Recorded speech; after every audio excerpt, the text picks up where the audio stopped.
Mallikarjuna Mutya alias Appaji. అసలు ఇతను ఎవరు?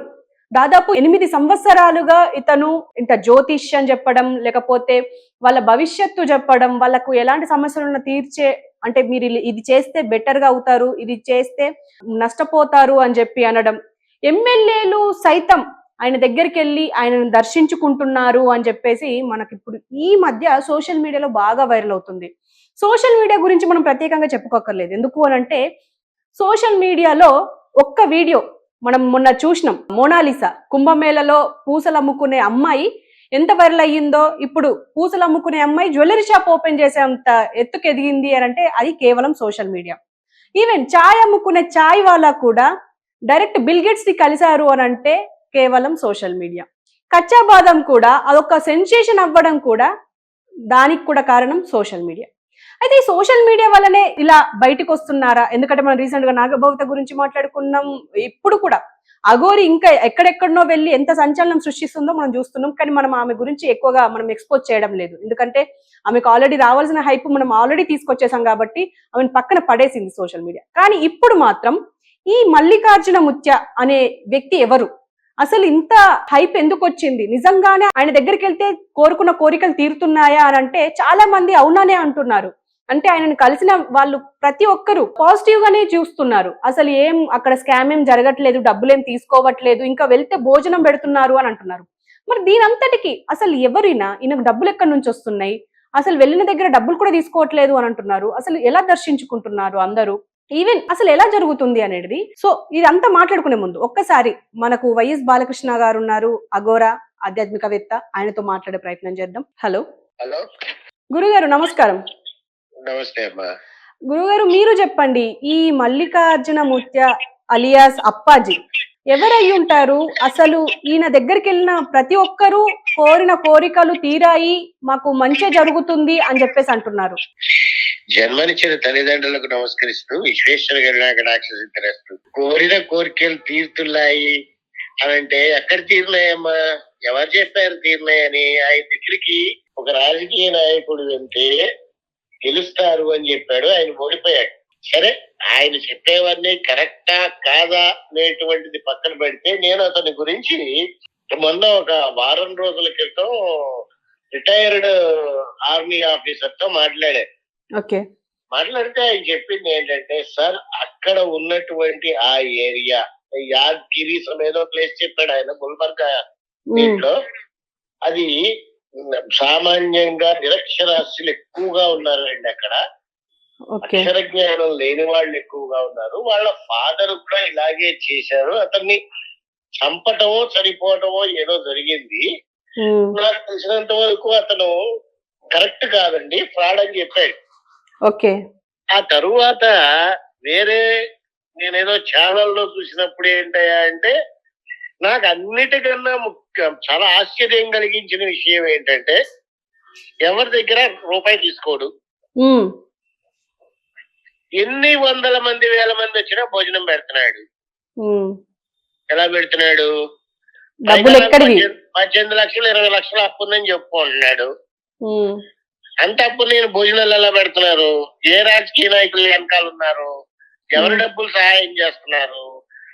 మన వాళ్ళని ఎంత మోటివేట్ చెయ్యాలని చూసినా మనం రాంగ్ రూట్ లో వెళ్ళిపోతున్నామేమో అనిపిస్తూ ఉంటుంది. ఎందుకమ్మా, ఇప్పుడు వెంకటేశ్వర స్వామి ఫోటోను, తర్వాత ఆంజనేయ స్వామి ఫోటో, తర్వాత దుర్గాదేవి ఫోటో, సరే కృష్ణుడి ఫోటో, ఈ ఫోటోలన్నీ బయటపడేసి ఆ మల్లికార్జున ముత్య ఫోటో, ఆ లేడీ అఘోరి గాడి ఫోటో, వీళ్ళ ఫోటోలు పెట్టుకొని పూజ చేసుకోవచ్చు కదా మనం.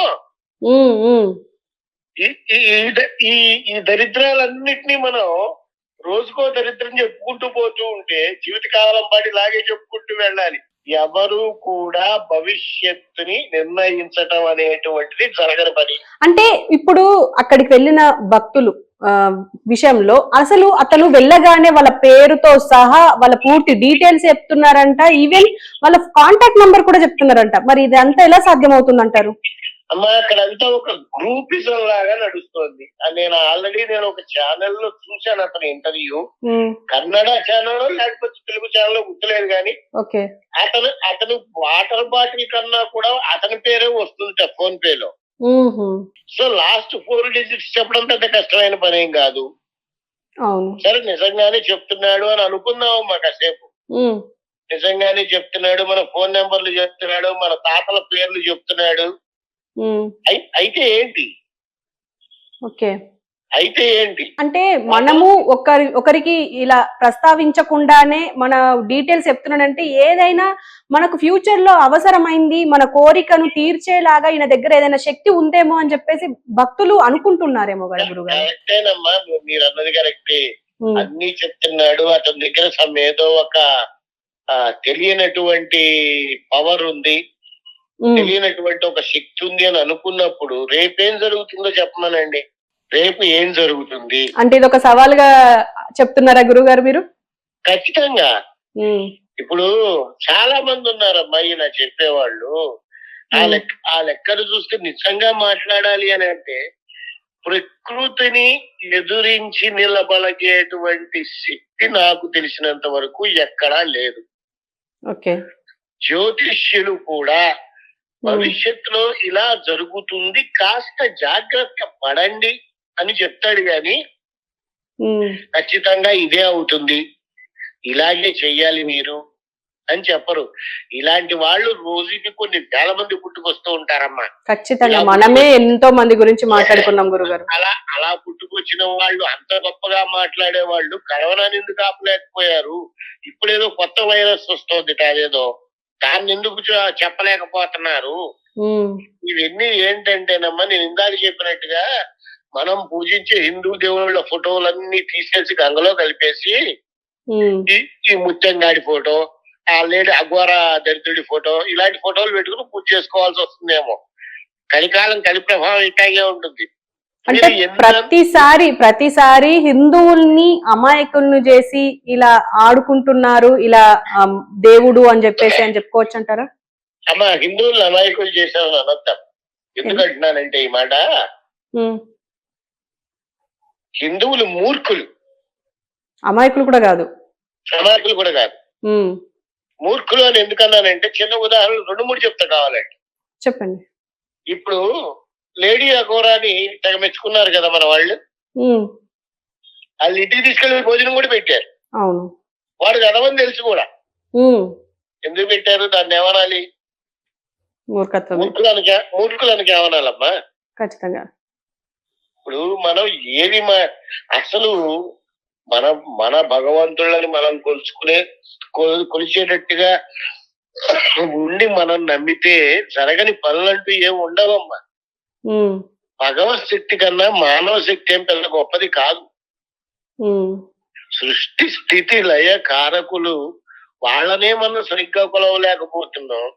వాడెవడో జ్యోతిష్యం చెబుతున్నాడు, వీడెవడో జాతకం చెబుతున్నాడు, వీడి ఫోన్ నెంబర్ చెప్తున్నాడు. ఎవరికి కావాలి అసలు? ఫస్ట్ వాడి దగ్గర డబ్బులు ఎలా వస్తున్నాయి? వాడి వెనకాల ఎవరున్నారు? ఇలాంటివన్నీ చాలా ఆలోచించాలమ్మా. ఇది అంతకు ముందు ఏదో ఛానల్లో కూడా చెప్పాయి, ఏం కంగారు పడక్కర్లేదు, రోజుకో కొత్త దేవుడు వస్తాడు అని. అవును, అలాగే జరుగుతోంది ఇది. మనవాళ్ళు కూడా కాస్త ఇలాంటివి ఆలోచించి వెళ్తే బాగుంటది.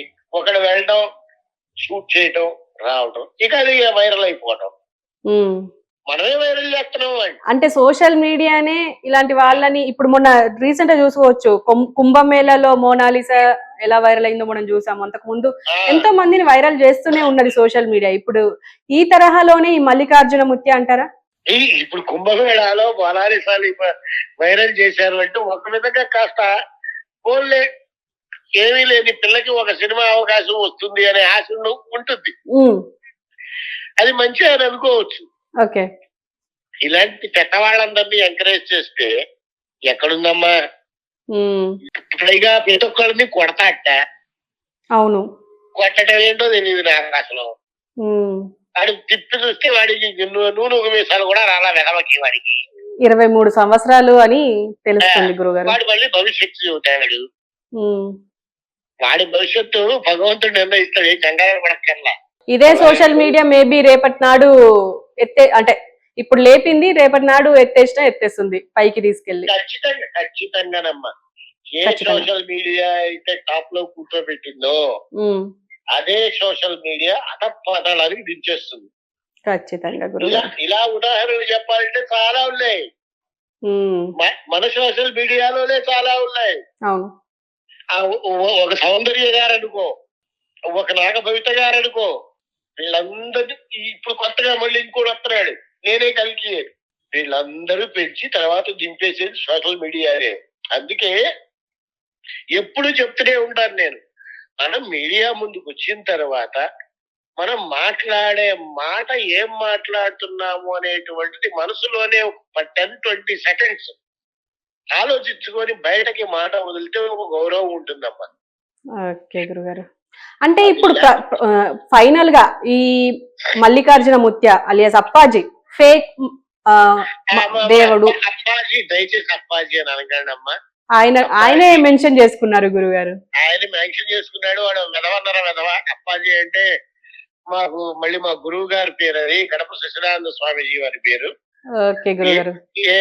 ఏదైనా కానీ మల్లికార్జున ముత్య లేదు, వీడికి పొందలేదు, వీడంతా ఫ్రాడ్. దయచేసి నమ్మకండి, భగవంతుడి మీద ధ్యాస పెట్టండి. ఏదైనా మీకు మనకి పరిష్కారాలు కావాలి అంటే భగవంతుడి దగ్గర మాట్లాడండి. మీరు గుడికి వెళ్ళి మాట్లాడక్కర్లేదమ్మా. మనస్ఫూర్తిగా మన ఇంట్లో ఉన్న ఫోటోతో ఫ్రెండ్ గా మాట్లాడినా మన ప్రాబ్లం సాల్వ్ అవుతుంది. ఓకే గురుగారు. ఏది ఏమైనప్పటికీ దయచేసి ఇలాంటివి నమ్మద్దమ్మా. ఎన్నిసార్లు చెప్పినా మనం మోటివేషనల్ గా వినరు, మారరు. అంతే అంతే గురుగారు. Thank you very much. So చూసారు కదా, అంటే ఇప్పుడు ఒక అఘోర ఆధ్యాత్మికవేత్త వైఎస్ బాలకృష్ణ ఎంత అంటే ఈ మల్లికార్జున ముత్య అనే వ్యక్తి ఫేక్ అన్నట్టుగానే మాట్లాడుతున్నారు. కానీ ఇక్కడ మనం చూస్తున్నది మాత్రం వేరుగా ఉంది. అసలు అక్కడికి వెళ్ళిన వాళ్ళు మాత్రం ప్రతి ఒక్కరూ ఇతను మంచోడు, మాకు మంచిగా ఫుడ్ పెడుతున్నాడు, వెళ్ళిన దగ్గర మంచిగా సౌకర్యాలు కల్పిస్తున్నాడు, మళ్ళీ మేము కోరుకున్న కోరికల్ని తీర్చే విధంగా మాకు పరిష్కారాలు చెప్తున్నారు అని చెప్పేసి అంటున్నారు. మరి బాలకృష్ణ అంటున్నారు, ఒకవేళ అదే ఆ ముత్య ఎవరైతే ఉన్నారో మల్లికార్జున ముత్య నిజంగానే స్వామీజీ అయితే, నిజంగానే ఆయనకు దైవశక్తులు ఉంటే మరి రావాల్సిన ఏమి విపత్కరాలని ఆపుతాడా అని చెప్పేసి అడుగుతున్నారు. ఎందుకంటే ఇప్పుడు మొన్న కరోనా చూసాము, ఇప్పుడు కూడా కొత్త వైరస్ అంటున్నారు, ఇప్పుడు బర్డ్ ఫ్లూ నడుస్తుంది. మరి వీటిని ఆపే ప్రయత్నం ఏమైనా చేస్తున్నాడా ఈ మల్లికార్జున ముత్య అని చెప్పేసి అంటున్నారు. ఏదేమైనా కానీ ఇంకొంతమంది ఇంకొక వాదన ఏం వినిపిస్తుంది అంటే, మనం స్వామీజీ దగ్గరికి ఇప్పుడు ఈ ముత్య ఎవరైతే ఉన్నారో అతని దగ్గరికి వెళ్ళిన టైంలో చుట్టుపక్కల వాళ్ళ మనుషులే వచ్చి నార్మల్ గా కాన్వర్జేషన్ బిల్డ్ చేసి, అంటే మాటల్లో కలిపి మన డీటెయిల్స్ అన్ని వాళ్ళు తీసుకుంటున్నారు. తీసుకున్న తర్వాత ఆయన దగ్గరికి ఇవన్నీ చేరవేస్తున్నారు. దాని వల్లనే మన కాంటాక్ట్ నంబర్ తో సహా మన పుట్టు పూర్వోత్తరాలన్నీ మనకు చెప్తున్నాడు రివర్స్ గా అని చెప్పేసి అని అంటున్నారు. మరి ఏదేమైనా అంటే మరి మల్లికార్జున ముత్య నిజంగానే స్వామి అయితే, స్వామీజీ అయితే, దైవశక్తులే ఉంటే, మేబీ ఎవరి లోపల ఏ దైవశక్తి ఉందో అని మనకు తెలియదు. ఒకవేళ నిజంగానే ఉంటే ప్రూవ్ అవ్వడానికి కూడా ఉండదు. ఎందుకంటే ఎలా ప్రూవ్ చేస్తారు, నేను దేవుణ్ణి అని చెప్పేసి ఎలా ప్రూవ్ చేస్తారు? అంటే ఏదన్నా విపత్కరం వస్తే దాన్ని ఆపుతాడా? ప్రకృతి వైపరీత్యాలు వస్తే ఆపుతారా? ఆపలేరు కదా. సో ఏదేమైనా మరి మల్లికార్జున ముత్య మరి ఇప్పుడు సోషల్ మీడియాలో ఇప్పుడు ప్రెజెంట్ వైరల్ అవుతున్నారు. మరి ఇంకొన్ని రోజులైతే మళ్ళీ ఇప్పుడు మొన్నటిదాకా నాగభవిత నడిచింది, సౌందర్యది నడిచింది, అఘోరిది నడిచింది. మేబీ అలాగే ఈతను కూడా కనుమరుగైపోతాడా అనేది కూడా చూడాలి.